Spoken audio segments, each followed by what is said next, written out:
I want to talk about ambition. Ambition doesn't have to feel violent. Somewhere along the way, we decided that if your work doesn't hurt, it doesn't count. We have worked so hard and we're so proud of what we've accomplished. And sometimes it's hard to see that this is no longer serving us because we look around and we resent some of the things that we have built and accomplished or some of the things that we're doing because it seems like it's keeping us trapped. And we glorify people who are always working. That's actually kind of changing a little bit because people are starting to see that the goal isn't to be on 24/7.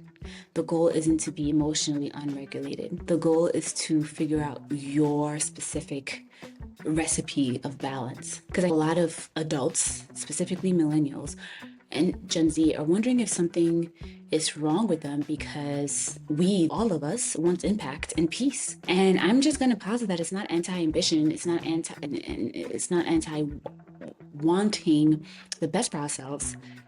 It's more anti-needless suffering. And I'm not sure if you're familiar with Kevin Kelly, but I was thinking about someone like Kevin Kelly. He doesn't pursue a destination, he pursues direction.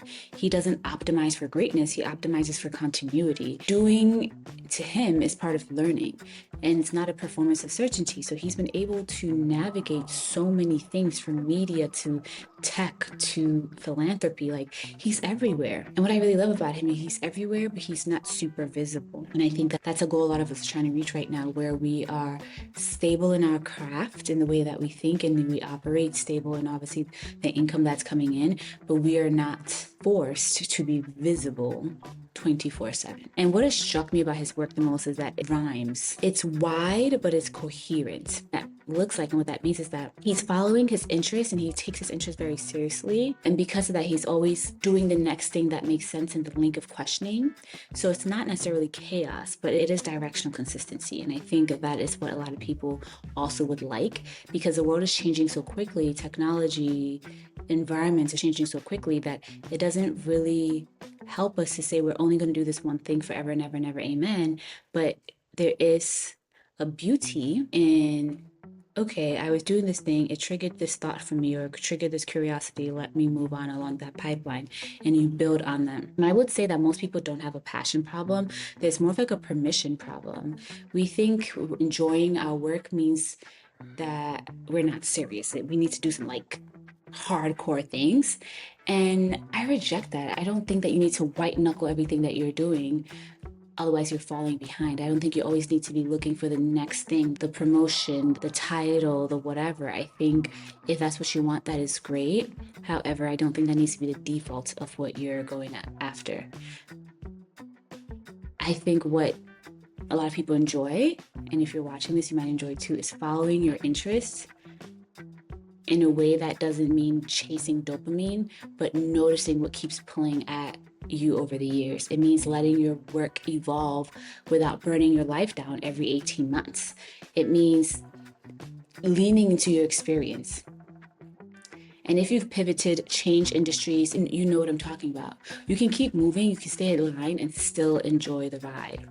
Because greatness, as extremism, is overrated.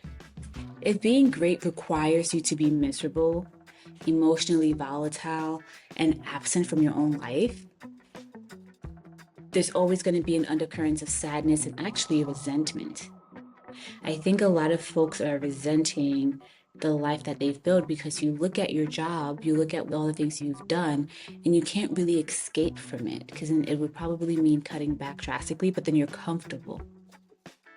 There's a tension there that we need to figure out if we plan on living a long and healthy life. And I think part of that is not leaning into greatness, but rather leaning into curiosity, leaning into happiness. You might bristle hearing this, and that's fine, because that just means that we are not aligning towards the same thing. Because I think the real flex is having ambition and still being regulated. If the goal is to win at all costs, I think that's a lot. But to stay in the game long enough for your work to compound, I think that's amazing. What if having a good day, for the most part, for most of your days are good days.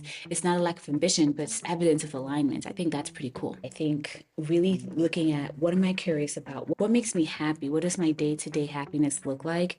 And when you align for that, when you optimize for that, I think it then allows you to actually move with the trends a little bit more seamlessly rather than get stuck being confused. And what I mean by that is right now, with the world of work changing and a lot of people going to more portfolio careers, which means that you need to tap into your different expertise and wisdom.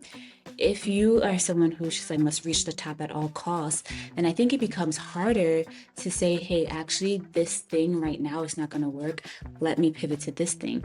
Because if it just seems like a straight line up, then moving around doesn't work. But if it's an idea of compounding experiences, meeting new people, collaborating, sharing ideas, then by doing that, by having so many different experiences and projects and just having such a strong community, I think what happens is no matter how the world shifts and changes, you will be okay because you have done the compounding work, the boring but also really fun work that does not always sound great at the dinner table or at the night out with friends, but in the long run, the most interesting, sexiest thing about you is that when everyone else around is going through a loneliness epidemic and going through all this hardship and strife, you are genuinely happy.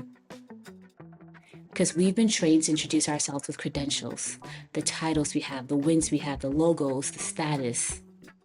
Almost nobody asks the harder question. So I implore you to let the most interesting thing about you be your happiness, not your job title, not your awards, not your proximity to power. And I'm not advocating for being lazy or not being ambitious or not floating through life with no standards. I'm advocating for regulation. To look at your days, and more days than not, you're energized rather than depleted. I mean, you like the person you become while you're doing the work. And that's huge. Because a job title is rented, happiness is a signal. If your work requires you to be miserable, to be taken seriously, that work isn't elite. The culture is unwell. So I'm not interested in performing suffering to prove ambition. I'm interested in building work I can stay with. I want happiness to be the headline and everything else is metadata. If this is the track you're on, subscribe for more. I share every single day. If you are looking for what your through line is in your career as you follow your curiosity, if you're looking to even figure out how do I follow my curiosity, work with me. I'll put the link in bio. Also, this was inspired by an article I read this morning, so I'll also put that link in bio. All right, see you tomorrow.